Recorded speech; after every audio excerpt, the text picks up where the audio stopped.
Hi, everyone. Welcome to the Strategic Portfolio Management with Atlassian. It's gone through a couple name changes recently. Webinar with Valiantys.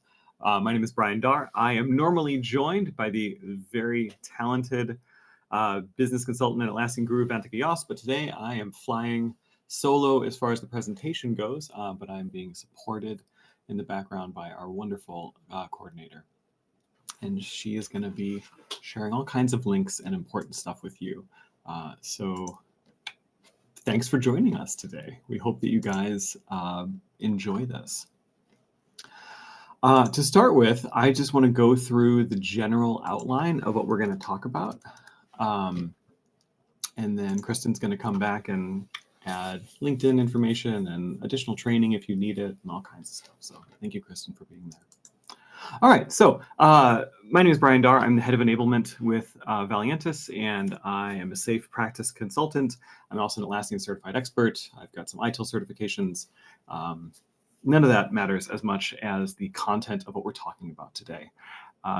But before I get into the content, I do want to talk about why you're listening to someone that works for a company called Valiantys. Atlassian creates these wonderful products and this wonderful ecosystem, and they rely on a solution partner network, of which we are a platinum top tier services provider in. So basically, we're an extended services arm of Atlassian.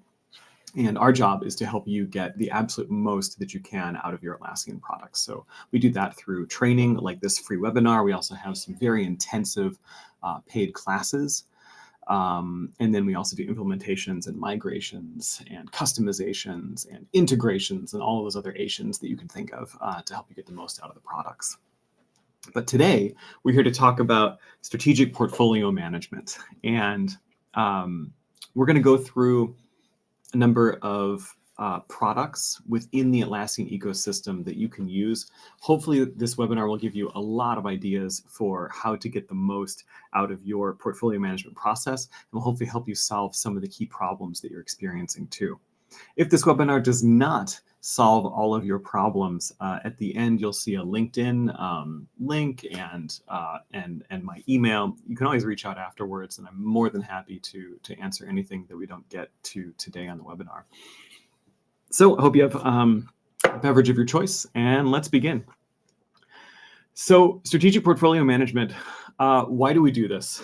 Well, we want to make sure that our work is aligned to enterprise strategy. We want to all be rowing in the same direction, or another way to put it is 600 vectors or 6,000 or 60,000 vectors all pointing in the opposite direction as a net force of 0. We want to multiply that and all be going in the same direction. We want to be able to visualize and understand capacity versus demand. This is a really important aspect. We want to have clear dependency management so that we're not waiting around too long and that we're not getting hung up. We want to be predictable and prioritized. We want to be working on the most important thing for the company right now. We want to have stakeholder and team visibility. And all of this really increases quality of life, which is extremely important for the longevity of any company and its employees. So we want to have fewer fire drills, and we want to mitigate risk. That's all hopefully pretty obvious, but maybe it gave you some ideas right there. Implementation considerations. Whenever you implement any tool, you're not really implementing a tool. You're changing people. That's a big deal, and I think sometimes that gets short shrift. You always have to align people, then processes, and then the tools come along right afterwards to support you, like a big warm hug. And so, if you have the right people, you're halfway there. The right people running the wrong processes with a really great tool will just accelerate your bad processes. It'll help you find the worst thing to work on faster. But if you have the right people and the right processes, then you set up the tool to provide guardrails and context switching support and single source of truth and history tracking and all that fun stuff that makes work easier and, dare I say, pleasant with the right tools. But you got to have the people and the processes down first. So usually when we implement this kind of stuff, it's really not about the tool. Like, the tool is like 20% of the work. The change management piece, the talking to people, the bringing them along, the getting the feedback and making sure that everybody's on board, that's the hard part. That's the process part. We can put any process you want into a tool, but is that the right process? Another thing is whenever you implement processes like this and the respective tools, you always want to start with a small, excited group and then expand out to the larger portfolio. I think that's very important. First of all, because you're going to find what's wrong, and then you'll be able to fix it faster. And second, you're going to have that sort of lighthouse group that is so excited to be using these new processes and tools, and everybody else is going to look over there and say, why are they so happy, and why are they getting work done so well, and why aren't their bosses asking them about deadlines? And then they'll want to come on board too. We also want to make, if possible, minimal changes to the team. And this I think is sometimes controversial, but whenever we're implementing portfolio management and strategic portfolio management at that, it doesn't have as much to do with the teams as it does managing the work across teams.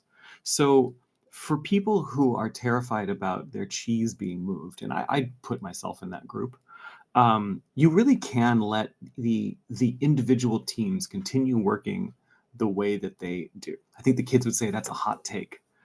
The reason why you can do that is because if everyone's tracking their work in Jira or even in Trello, they can have their own process at the task level. So, task, story, bug, document, whatever the team level work item is, you can set up Jira projects for your teams and keep those projects customized for your teams. And then even at the epic layer, at the portfolio layer, at the program layer, at the one above the team layer, you can even let the teams run their own those. But when you get to the initiative layer, or what SAFe would call the portfolio epic layer, that third layer at that portfolio layer, that's when we really have to completely standardize. And so that's where you have, the PMO running initiatives. Those initiatives break down into projects, or what Jira would call epics, and those break down into team tasks. And often you want to leave the epics available for the teams so that the teams can organize their work in a meaningful way. But that doesn't mean that you can't enforce tagging of work to make sure that you understand which work is operational and which work is project work and which work is support work. So all that's possible without really moving your team's cheese. And that's another good thing because teams are always changing, and you want to change the tool with the team as they grow and mature in their processes. Team A may be light years behind Team B. So we wouldn't want to put Team A on Team B's structure because they would feel out of place. But as they want to mature, as they get coaching, we can then change their Jira project, their workspace, and improve it slowly while we still have that overarching portfolio level oversight and understanding. And this is all made possible through status roll-ups and portfolio views, which we're going to look at soon. Lastly, you got to make sure you're ready to organize at the leadership level. That's pretty important. I've been on a number of engagements where we worked with excellent middle management who had incredible intentions, but the leadership wasn't aligned. And so we just burned too much social capital trying to get change done, which was very hard. So at some point, you need that groundswell of desire to change, but you need leadership to come in and then carry it the rest of the way. All right, so let's talk about tools, all within the Atlassian ecosystem. We're looking at intake, we're looking at work management, we're looking at portfolio management, and then we're also looking at potentially other tools if you are using another environment to do your project planning. The first piece of any portfolio is intake and prioritization. So for that, we're going to look at Jira Product Discovery. I realize I probably should have capitalized that. And Jira Service Management, two Atlassian products. Spoiler alert, Jira Service Management will handle the front-end intake, and Jira Product Discovery is what we're going to use to prioritize and evaluate and authorize work. Then, once the work is desired and we're ready to get going, we're going to put that work into Jira and maybe Jira Service Management, but mostly Jira. And people are going to break down the work and estimate the work and do the work and track the work. And then at the portfolio layer, at the supervisory layer, we're going to use Jira Plans or Structure and Structure Gantt or Big Picture. Any one of those three is going to give you that portfolio layer you want. There's nuances between all three, and we're going to cover those in depth along with some in-tool live demos. So let's hope the internet holds up. And lastly, all of this is somewhat integratable with Microsoft Project if your company is still on that product. That being said, I think it's great to have people in the tool doing work where the work is tracked. And so there's caveats to that, but we'll get into that later. So all that to say, a brand new idea is going to start its journey in Jira Service Management and Jira Product Discovery. So let me just show you really quick Jira Service Management. And by the way, this is Jira. This is a demo site. And if you're not used to seeing this view, this is the new Atlassian UI. We're on a beta preview of it here in this environment, and it is coming out to everybody sometime this year. We have a video, Kristen, if you could find that video in our YouTube and post it, I think it's like new Atlassian UI. We have a video walkthrough of it too, in case this is new. So most companies start with a service management help center. And we have a webinar all about Jira Service Management. But basically, you would come in to, let's say, a particular service desk, and you would submit a new idea or a feature request or something like that. So like, maybe, for example, you would come here and, request a change, request an update. But basically, you would start at the company service portal, submit a new idea. It would go through the pipeline, and it would land in Jira Product Discovery. Oops, that's the workflow for JPD. All right, so this is Jira Product Discovery. And again, getting used to the new UI, this might be kind of weird, but basically think about the project menu as everything between this product discovery project and the next project, HR Service Desk. Thanks for posting that. And why is this product so important? This product is designed originally for product managers, but really it is an outstanding intake tool. I cannot recommend it enough. It takes all of the intake and prioritization out of Jira and all of the stakeholder management out of Jira and puts it in a much more appropriate environment.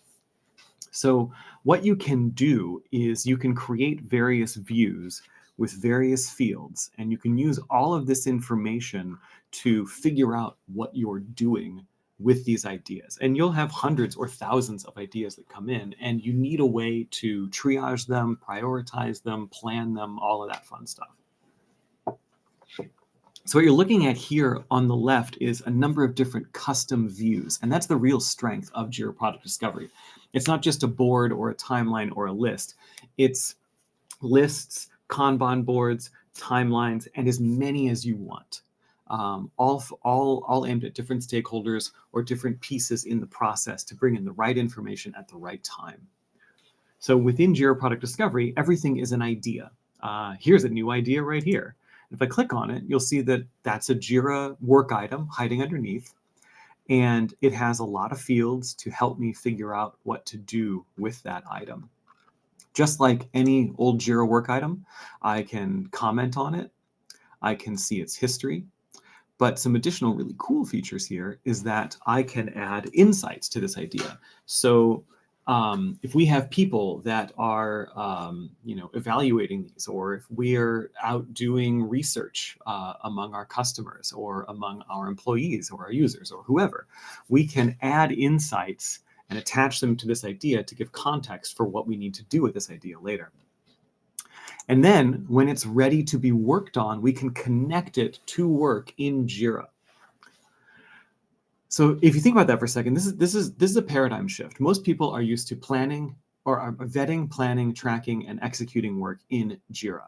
But this is saying, let's take the ideas, the prioritization, and the stakeholder management side, keep it over here in a curated environment, And then let's connect it to delivery work. And what we can see here on this idea, which actually has connected delivery work, we can see that these two epics are delivering the idea that is represented here. And we can even break that down and we can see all the work getting done. So what you can do is you could create different views. You could have a list view of new ideas. That's your inbox. After you vet those new ideas in a list form like this, maybe they need more information, maybe you need something. Almost all ideas go through some sort of initial review in a company. This would be another list. I just made this 10 minutes ago, so it's not very fleshed out, but you get the idea. We can add whatever information we need to this. So for example, effort. We want to know what the estimated effort. We want to know what the estimated impact would be. So we could have an impact score, and we could add all this information here. After it goes through that initial idea, it would then land in post intake, and I would suggest a workflow that looks, well, kind of like this. Everything lands in new. It goes through an initial review. After it's officially approved, we would then dive into discovery. We would hand it to the delivery teams to do spikes and experiments and figure things out. Once we know that this is a thing and we have our wireframes and we're ready to go, we would put it in backlog.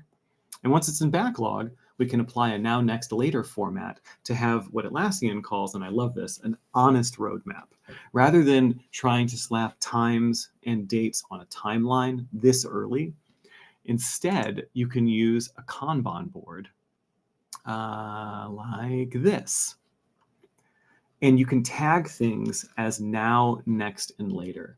And this is incredibly honest. This is saying that, all right, this item's in backlog, and we think it's a good idea. And, sometime we're going to do that idea. It's not just hiding unflagged in the backlog. Meanwhile, now is what's currently in delivery. We are actively working on it with our teams and building it out. And as soon as we have space in now, we've shipped something, we have capacity. We're going to pull the item in next over into now. And now that we have space in next, we're going to pull something from later into next. And this way, you can show your stakeholders, hey, we don't know quite when we're going to get to it, but this is up next. And now you can have the very important conversation of, oh, that's not at all what I want next. I need you to do this item instead. Great. We'll swap those. We'll finish our discovery and do it next. Then when it's in next and now, that's when you can start flagging things with a timeline. And all of these views, you have the ability to publish them to unlicensed users, which is pretty amazing. So you can keep the stakeholders here with their view that matters to them, so they can find the work that they requested. And then you can keep the development work over in Jira somewhat protected. And you can even link the dates on this timeline to the development work, so that once you connect it, the development dates start dictating this timeline. That's an incredible opportunity there to reduce the swivel chair fatigue of trying to keep people informed. One other great thing about Jira Product Discovery is it also has views like, let me find, yeah, here we go. Matrix views. So show me impact versus effort. Help me find the least effort for the most bang right there. And what else was I going to say? Oh, and you can also have custom formulas. So that as you are prioritizing, you can have impact versus effort, and then you can create a score based on that. Now, you could also have multiple impact scores. So you could have impact based on company priority or dependency mitigation or work enablement or potential revenue. And you can use all those as these very simple 1 through 5 estimates. And you can link those to numbers in the background, and you can then create a score to much better prioritize your work. You could do weighted shortest job first if you're used to SAFe, or you can create a custom value divided by effort score that you're going to use. We have a lot of ideas behind this. For example, you can create like a project manager's thumb on the scale weight, where you can keep everything prioritized based on your final score. But if you know based on business needs that you just need to bump this one up because of political reasons, you can do that. It should be rare and it should be restricted, but you can also do that. And so this way, you're really being honest to your company's prioritized value, while also being able to fudge it just a little bit for practical reasons. And you can tie this to company goals. I mean, there's just everything in here. So hopefully this is giving you a ton of ideas just for the front end. What are we going to work on? And are we working on the right thing? And is this aligned to our company goals? And what's the value? And how much effort is it? That's the first piece. And there's a reason we took a long time to talk about that, because that's a major piece of the work. If we come back to our outline, that was Jira Product Discovery. Just a quick review: ideas with associated insights, honest roadmaps of now, next, later, highly customized stakeholder views, calculated fields for prioritization models, and linked to delivery. Now let's talk about the delivery piece. And for that, we're going to look at 3 different products: Jira Plans, Structure Gantt, and Big Picture. So let me hop over and find those. And I am also still getting used to this new UI, so my apologies if you see me clicking around a little too much. Plans. I believe those are down here. Nope, they're way at the top. All right, plans, here we go. So plans is a way to take the work that is done in your team's Jira projects. I sometimes call them workspaces for business teams, because project is it's a bit redundant for the work they're doing and confusing.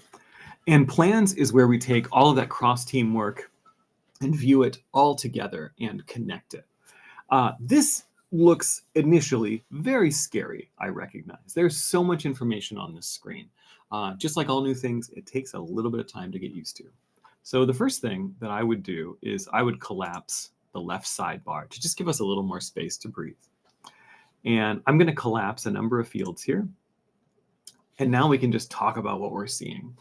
So, and I should say, this view is part of Jira Cloud Premium. It's also available on Jira Data Center if you are on that product as well. This view is intended for cross-project view. If you are using a standard Jira Cloud instance, then you'll be able to view a timeline just on one team project.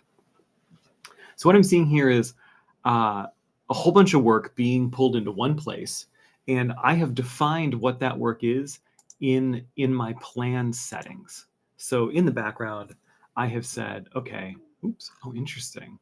This is a UI issue there. Here's the settings.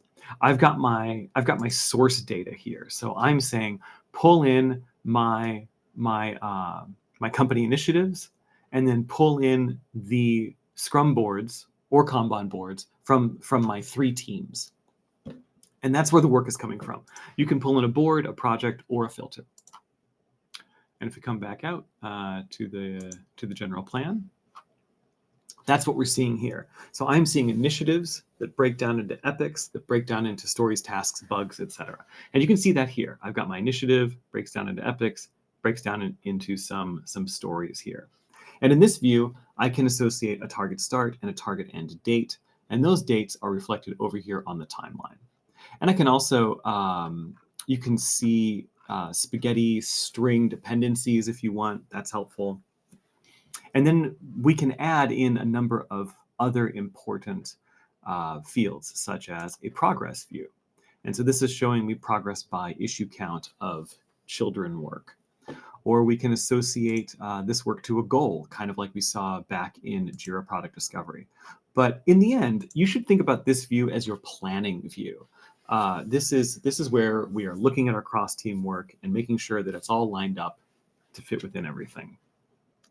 The nice thing about Jira Plans is you can save different views. So this is my initiative planning view. And in this view, I'm looking at all my initiatives across everything. And again, I can connect them with dependencies. I can show milestone releases on here. I can zoom in or zoom out. I can set custom dates. I can also get rid of the timeline piece and just show a bunch of work, much like a spreadsheet. So I can do some rapid editing here. And what's nice about this view is that any change that I make, if I change these fields, you'll see these little green sort of triangle folds showing up here. Those are being stored up here in unsaved changes. So I can do a lot of planning work in here with my team, with my multiple teams. And then when I'm ready, I can choose to push those back into Jira to actually update all of the work items living in this plan. So I get a sandbox functionality here while I'm planning. I can save multiple views for different internal stakeholders. Again, for my external stakeholders, I would want to keep them over in Jira Product Discovery. Here, this view starts with Epic and just shows story, and it shows a parent initiative here. Slightly different view. I brought in some different fields. I brought in some blocker information, all of that. So we can save different views. One of the most important views that we can make is a capacity planning view. What this view is, it's still the same data, but I've chosen to group information by teams now. And let me collapse my fields here. And then I've chosen to show capacity on my timeline. So here I see all of the sprints for these teams, and I can see that this team has 30 story points available. You can do this in hours or days if you'd like instead, but you'll still need to estimate your work. And I can choose to change temporarily the capacity just for that particular sprint or for that particular time frame. And let me shrink down. The UI is not being very cooperative right now, but you can see all of this information here. We can see how many points or how many hours are in to do, in progress, or done. We can see the total capacity. We can see the epics that it rolls up to. We can see the type of work. We can see each of the work that has been allocated to that sprint and its demand amount. It's a pretty cool view. And if we are over capacity, like you can see here for that particular sprint, we could come over and we could update our fields,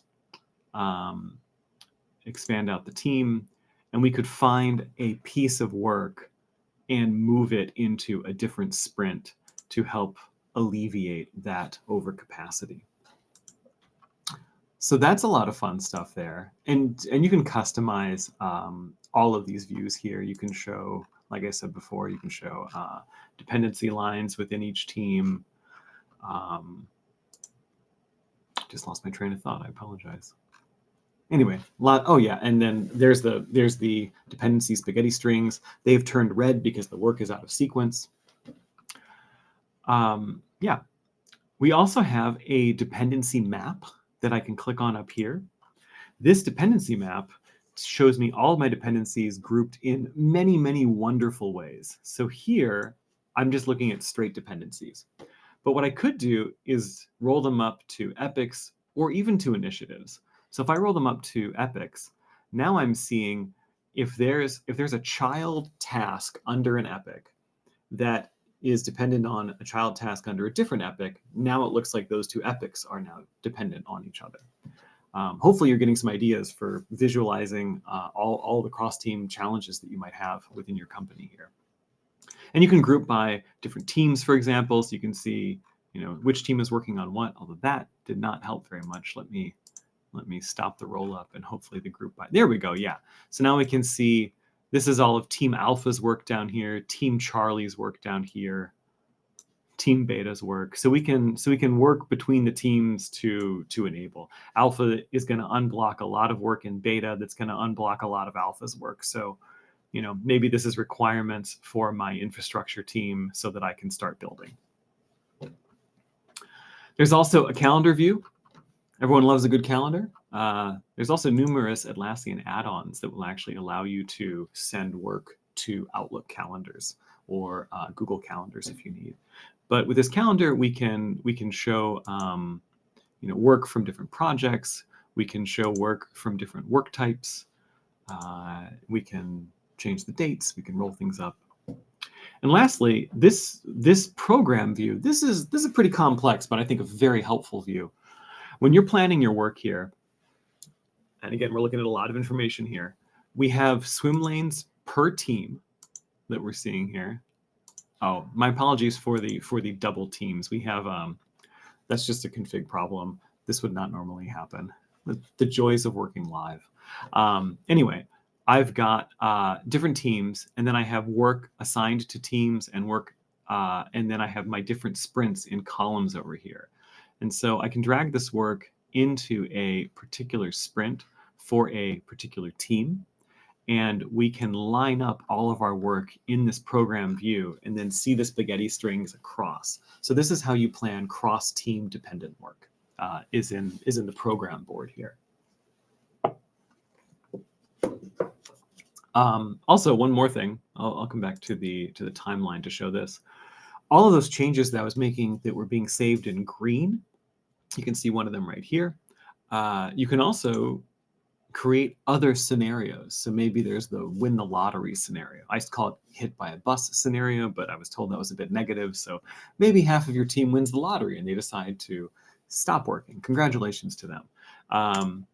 That may be the worst case for the company though. And so we could have an entirely different set of values against the same work, but we can plan it differently. And then we can compare those two. And then whenever we're ready, we can come up and push whichever scenarios changes we wanted to push. So here you see there's only one change on the worst case scenario, but 7 on the best case scenario. All right, so that is Jira Plans. There's a lot of information in there. That is an in-the-box free tool with Atlassian for doing cross-team planning, dependency mapping, all of that. Some deciding factors for you. It's native with Jira Premium or Data Center. You can estimate with story points or using time tracking, time-based estimates. Or if you want, if you're working with a story point-based team and a time-based team, you could even set up a Jira automation in the background that would convert story points to time. I know that's an agile no-no, but if you're going to convert something to a calendar view with actual hours, like at some point you have to make that conversion. Only for planning purposes. I would never force a team to estimate in hours. But if you need to compare hours to story points, you could do that. I know I probably just made some people mad, so please bear with me here. Jira Plans is also great for sharing visualizations. One thing I forgot to show is up here, this little share button. You can just share a link, which is great. It'll be read-only for anybody that comes to that link. You can export it as a PNG. So if you're still presenting using slide decks instead of like live pages in Confluence, you could take a picture of this as soon as it loads and then drop that picture into your presentation. I wouldn't use the capacity view here for that, which is why it's taking so long to generate. But you get the idea. You would take your bars and your projections and just copy that and drop it right into PowerPoint or Google Slides. There it is. Yeah. So you get an image that you can drop right in. You can also take the link and you can just drop it into a Confluence page. And Confluence is Atlassian's wiki-style documentation tool. It's great for reporting, great for adding context to information.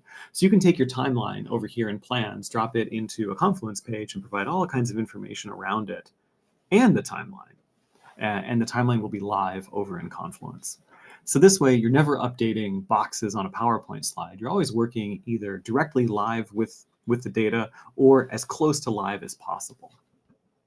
So back to the outline here. So very, very easy to share visualizations. And each of those views that I showed you, you can save each of those, filter it for a different stakeholder. I didn't even show you the filtering options there, but you can filter the work and choose which section of the hierarchy to show, and only show me work for these teams, or only show me work flagged as critical, whatever you need. You can save those views and then share those views with your internal stakeholders. We have the program board that we saw, we have the calendar, we have the team level capacity. I want to emphasize team level capacity. This is not individual capacity. Atlassian products are very largely built around teams. And so that's an important aspect to think about there. There's also no critical path function, although there is that dependency map. So it's not quite the same as critical path on a Gantt chart, but I think for a lot of people it's close enough. There's no baselines. So if you love the project management style where you know where you started and you want to see the shift, you'll need to do that in a slightly different way. That is usually done through looking at historical changes of fields. So you would have a target start and then an actual start field, and you could compare those two in a BI tool, for example. There's no earliest start or latest finish function like you would see in a Gantt chart. And there's no cross-plan resource view. Everything I showed you was in one plan. You can only view the resourcing within one plan. The thing that doesn't say here, but is kind of a summary of all of this, is it's not a Gantt chart. If you're used to Gantt charts, we're going to see the very next item down below is a Gantt chart. So if you need those classic, finish to finish, start to start, start to finish to start dependencies, and if you need the shifting of one item to shift all of the other items, if you need lead and lag time and all of that, this is not the tool for you. It is free, it is in the box, but it is not a Gantt chart. It is a timeline view with, data, to put it that way. So what if you need a Gantt chart? Well, the next two options, structure and structure Gantt, and big picture and big picture enterprise. Those are the ones that you're going to want to use if you need a Gantt chart. So let's talk about each of these. Let me just show you. Oh, wow. I have no idea how to get there in the new UI. Oof. Where's my apps? Oh, this is terrible. I think it's over here. Oh, there it is. Yeah, okay.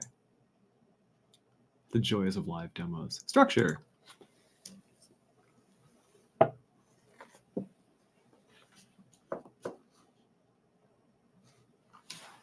Gonna hide the resource panel for a second.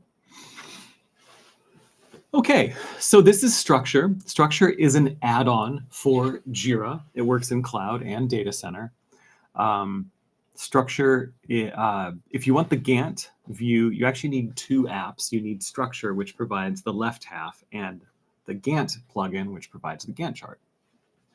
The thing about Structure that is helpful, just on its own, different from Jira Plans, is that Structure allows you to create a custom hierarchy as well. So you can basically create like a folder system and put work into that folder system, independent of the rigid baked-in Jira hierarchy.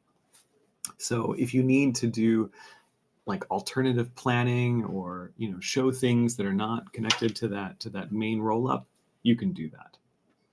Speaking of main rollup, I just remembered I forgot to mention in Plans that the reason that you can leave the teams alone and just Structure, no pun intended, up at the initiative layer is that all of the statuses of the work below, to do, in progress, in review, waiting, blocked, whatever, those all have a status category, and that category rolls up.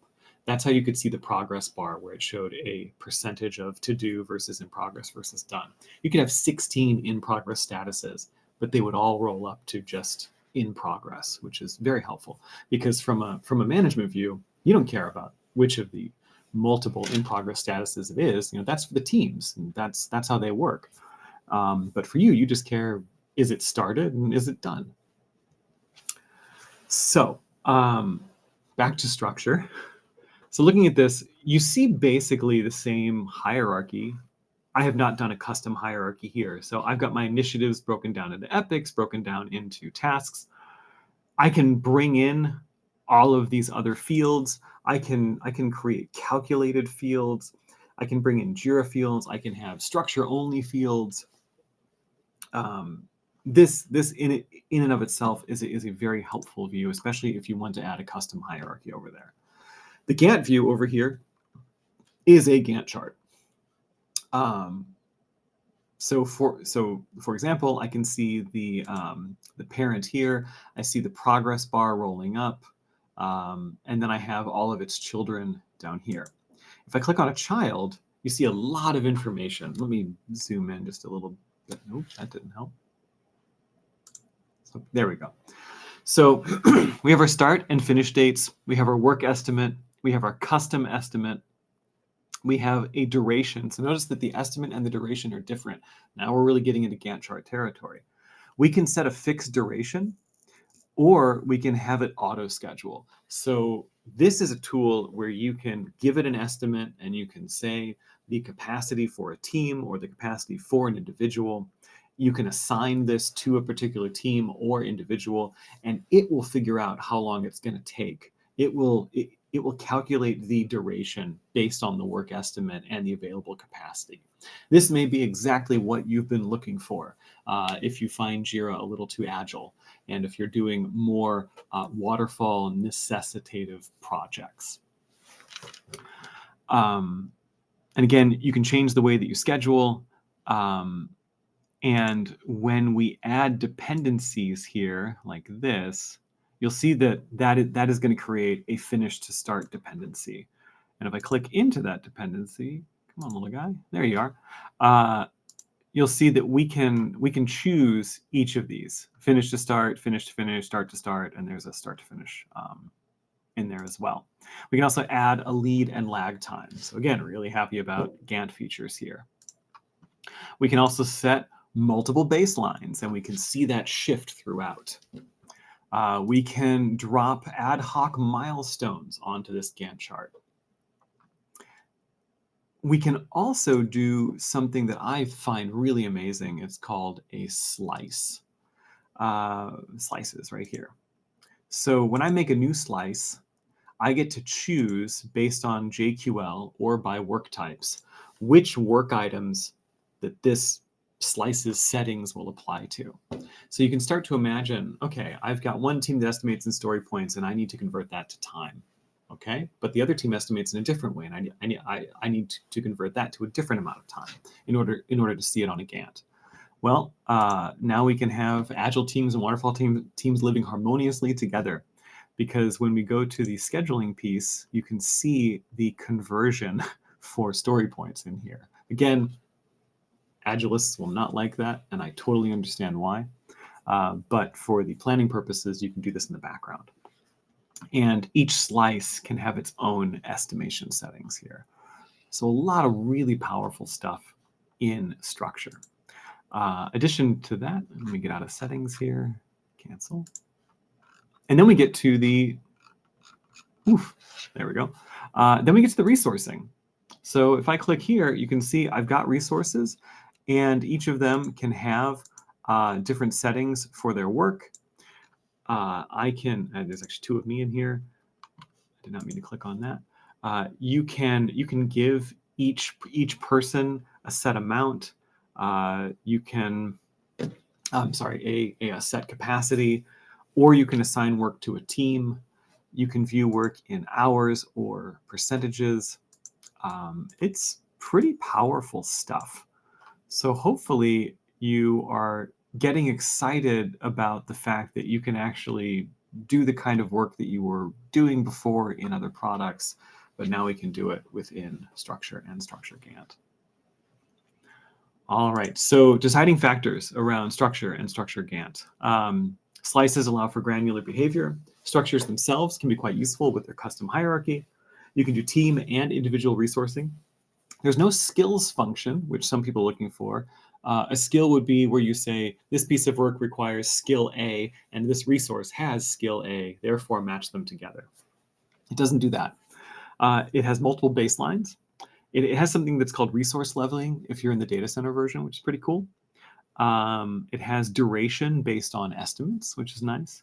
It has somewhat sandboxing functionality within the Gantt, but if you change anything over in the structure side, it pushes immediately to Jira. So it's not a true sandbox in the cloud version. And last, it is also great for sharing visualizations. It's very friendly with the visualization sharing up here. All right, big picture and big picture enterprise. Much like Structure and Structure Gantt, you will need both of these add-ons to do what you want to do at scale. So big picture, kind of like Jira Plans is structured in a plan, and structure is structured in structures. Big picture is structured in what are called boxes. So you have a box that has a bunch of work in it, and then the boxes can relate to each other. So you could have a box that's a portfolio, a box that's a program, a box that's a time box of a program increment or an iteration. You could have a box that's an increment of a project or a project phase or an initiative, and they all roll up and they each have their own work in them. Let me dive into the tool and show you a little bit of big picture. It'll look very familiar to everything else we're showing because everyone does this kind of work in generally the same way.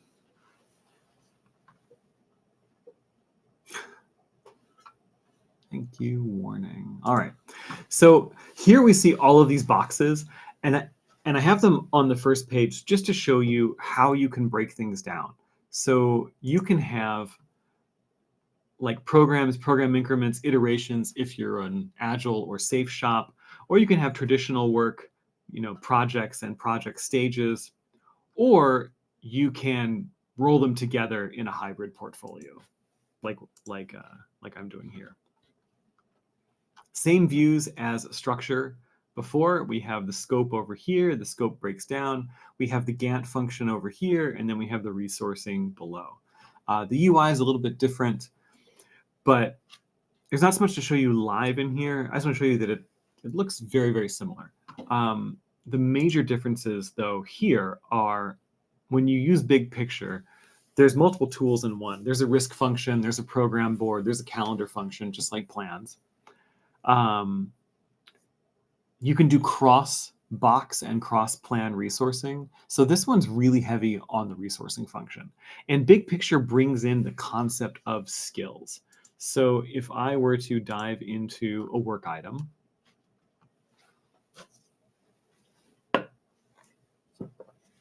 and down here we see this big picture skills field. And this will open up a little modal over here.